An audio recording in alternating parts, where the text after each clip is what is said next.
Hello guys, welcome you all to my YouTube channel let's join pharmacy. तो guys, इस video के अंदर हम relative aromaticity and reactivity of pyrrole, furan and thiophene, इन तीनों heterocyclic या हेटेरो एटम के बारे में, उनके रिलेटिव अरोमेटिसिटी और रिएक्टिविटी के बारे में डिस्कस करेंगे। ये वीडियो बहुत ही इंपॉर्टेंट वीडियो है आपके एग्जाम के अंदर, ठीक है। पिछले भी मतलब जितने भी 3-4 वीडियोस मैंने बनाए हैं पाइरोल के बारे में, फ्यूरॉन के बारे में, ठीक, उनके सिंथेसाइज, केमिकल रिएक्शंस, ठीक है, उनके मेडिसिनल यूजेस, वो हमेशा 10 मार्क्स के अंदर पूछने वाला क्वेश्चन है। तो ये भी 5 मार्क्स या 10 मार्क्स के अंदर पूछा जाता है। तो देखते हैं गाइस, रिलेटिव अरोमेटिसिटी, रिएक्टिविटी होते क्या हैं इसके पाइरोल, फ्यूरॉन एंड थायोपिन के। उससे पहले अगर पर चैनल पर नए हैं तो चैनल को सब्सक्राइब कर ले, शेयर कर ले, लाइक कर ले। The compound must be aromatic when it follow, मतलब यहाँ कंपाउंड, किन कंपाउंड को हम अरोमेटिक कहेंगे। देखिए, सबसे पहले वो कंपाउंड जो ना साइक्लिक होना चाहिए। Next, must be conjugation.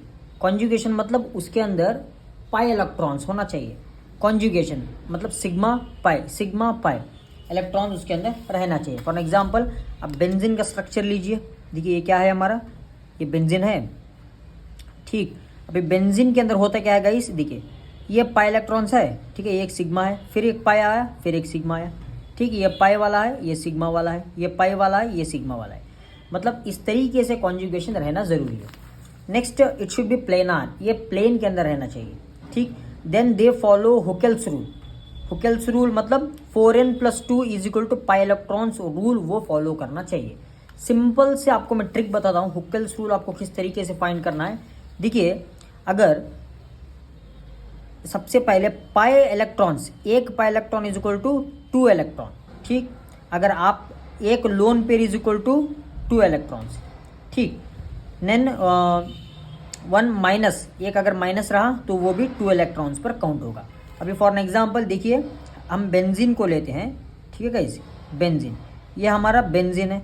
Benzene के अंदर 1 2 3 कितने, 3 पाई इलेक्ट्रॉन्स, ठीक है। मतलब 2 + 2 + 2 6 इलेक्ट्रॉन्स हो गए, ठीक है। 6 इलेक्ट्रॉन्स, ये हमारा क्या है, ये है हमारा अरोमेटिक।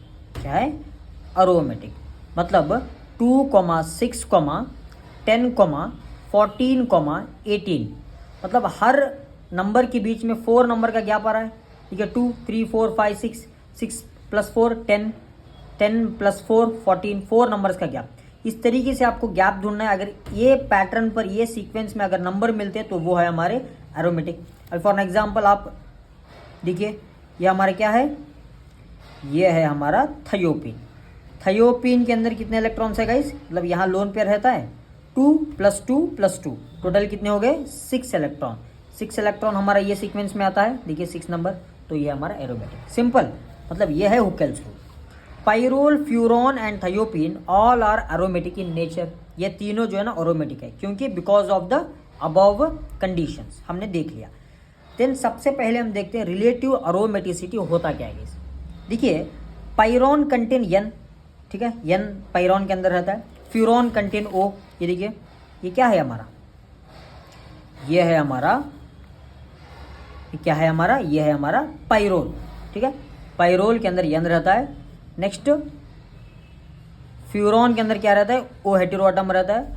एंड थायोपिन के अंदर क्या रहता है guys, S as a hetero atom, ठीक, S as a hetero atom. Electronegativity का कॉन्सेप्ट आपको समझना जरूरी है। अगर आपको अरोमेटिसिटी जानना है तो इलेक्ट्रोनेगेटिविटी समझना है। इलेक्ट्रोनेगेटिविटी मतलब गाइस, ये एक इलेक्ट्रॉन का एक कैरेक्टर है। इलेक्ट्रोनेगेटिविटी में होता क्या है, ओके, फोर्सफुली इलेक्ट्रॉन को खींचना, ठीक, फोर्सफुली इलेक्ट्रॉन को खींचना।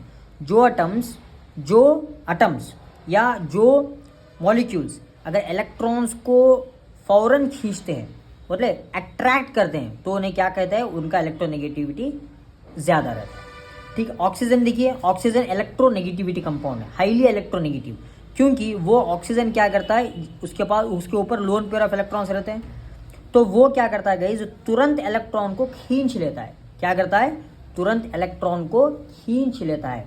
क्या करता है, तुरंत इलेक्ट्रॉन को रिसीव करता है, खींच लेता है। इसलिए इसे क्या कहते हैं गाइस, इलेक्ट्रोनेगेटिविटी। ये जल्दी से इलेक्ट्रॉन छोड़ते नहीं है, हाँ, एकदम इलेक्ट्रॉन छोड़ना इनके बस की बात नहीं है, जल्द से नहीं छोड़ते हैं, मगर ये क्या करते हैं, इलेक्ट्रॉन्स को खींच लेते हैं, दूसरे से इलेक्ट्रॉन्स को बोरो करते हैं, तो इसलिए इनका इलेक्ट्रोनेगेटिविटी ज़्यादा है। Then oxygen having greater electronegativity, इसके बाद में नाइट्रोजन, इसके बाद में सल्फर। मतलब ऑक्सीजन यहाँ है फ्यूरॉन का, ठीक है, furan having greater electronegativity than pyrrole, pyrrole having greater electronegativity than the thiophene. तो अगर इलेक्ट्रोनेगेटिविटी डिक्रीज हो गया तो डी लोकलाइजेशन क्या होगा, सॉरी इलेक्ट्रोनेगेटिविटी इंक्रीज हो गया तो डी लोकलाइजेशन डिक्रीज हो जाएगा। मतलब रिजोनेंस के अंदर आपने देखा था डी लोकलाइज हो रहे थे। देखिए एक बात याद रखिए, अगर इलेक्ट्रॉन नहीं देंगे तो डी लोकलाइजेशन नहीं होगा, ठीक है। इलेक्ट्रॉन जब देंगे तभी डी लोकलाइजेशन होगा। मतलब अगर आसानी से इलेक्ट्रॉन देंगे तो अच्छा डी लोकलाइजेशन होगा। मतलब यहाँ ऑक्सीजन के क्या कैरेक्टर है, ये इलेक्ट्रोनेगेटिविटी है। मतलब ये इलेक्ट्रॉन्स को आसान तरीके से देते नहीं है मगर लेते हैं, अट्रैक्ट करते हैं, तो इसलिए इनका डी लोकलाइजेशन कम हो जाएगा और अरोमेटिक कैरेक्टर इनका क्या होगा गाइस, डिक्रीज हो जाएगा। इसलिए इस तरीके का पैटर्न आपको देखना होगा। देन अकॉर्डिंग टू दिस हमने क्या पढ़ा, thiophene having greater aromatic character than pyrrole having greater aromatic character than the furon, समझ में आ गया। But all are low resonance energy than benzene, so less aromatic than benzene. अगर इन तीनों को कंपेयर करें तो बेंजीन का क्या है guys, benzene having greater aromaticity, that is benzene.